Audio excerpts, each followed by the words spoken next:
السلام علیکم دوستو، آپ سب کو ہماری طرف سے رمضان بہت بہت مبارک۔ رمضان کا چاند نظر آیا تو مومن اپنی امی سے بات کرنا چاہ رہا تھا، لیکن وہ تو نماز پڑھ رہی تھی، تو مومن وہیں کھڑا ان کا انتظار کرتا رہا۔ امی، میں بھی اس بار آپ ہی کی طرح روزہ رکھنا چاہتا ہوں۔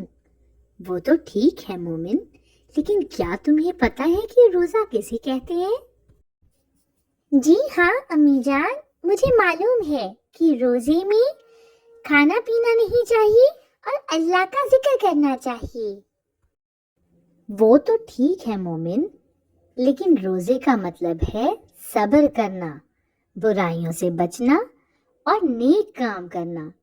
اچھا چلو ٹھیک ہے، کل تم بھی روزہ رکھ لینا۔ یہ سن کر مومن انتہائی خوش ہوا اور سحری کے لیے جلدی اٹھ گیا۔ مومن نے پیٹ بھر کے سحری کی اور روزے کی نیت کر کے روزہ رکھ لیا، پھر ابا جان کے ساتھ فجر کی نماز پڑھنے مسجد میں بھی گیا۔ واپس آ کر قرآن پاک کی تلاوت کی، اسے یاد آیا ارے اسکول بھی تو جانا ہے۔ جلدی سے اسکول کے لیے تیار ہوا اور اسکول چلا گیا۔ اسکول پہنچتے ہی مومن نے اپنے سارے دوستوں کو بتایا کہ اس نے آج روزہ رکھا ہے۔ اس کے دوست نے بتایا کہ ارے مومن، آج سے اسکول میں چھٹی بھی جلدی ہو جایا کرے گی۔ اسکول کی کینٹین کے سامنے سے گزرتے ہوئے جب مومن نے بچوں کو کھانا کھاتے دیکھا تو اس کا جی للچایا، لیکن اسے امی کی بات یاد آئی، روزے میں صبر سے کام لینا چاہیے۔ اسکول سے واپس آتے ہی مومن سو گیا۔ شام کو اٹھا تو دادی سے دعائیں لیں۔ امی اور آپی کچن میں کھانا بنانے میں مصروف تھے۔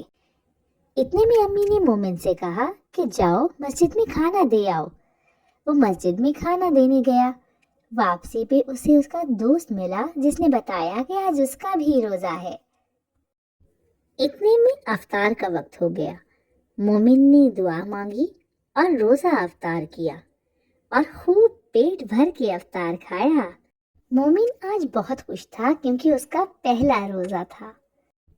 پیارے دوستو، روزے کا مطلب ہے وہ پیاس میں صبر کرنا، اچھے کام کرنا اور برائی سے دور رہنا، جیسا کہ مومن نے کیا، کیونکہ اس سے اللہ پاک بہت خوش ہوتے ہیں۔ اگلی ویڈیو میں پھر ملتے ہیں۔ اللہ حافظ۔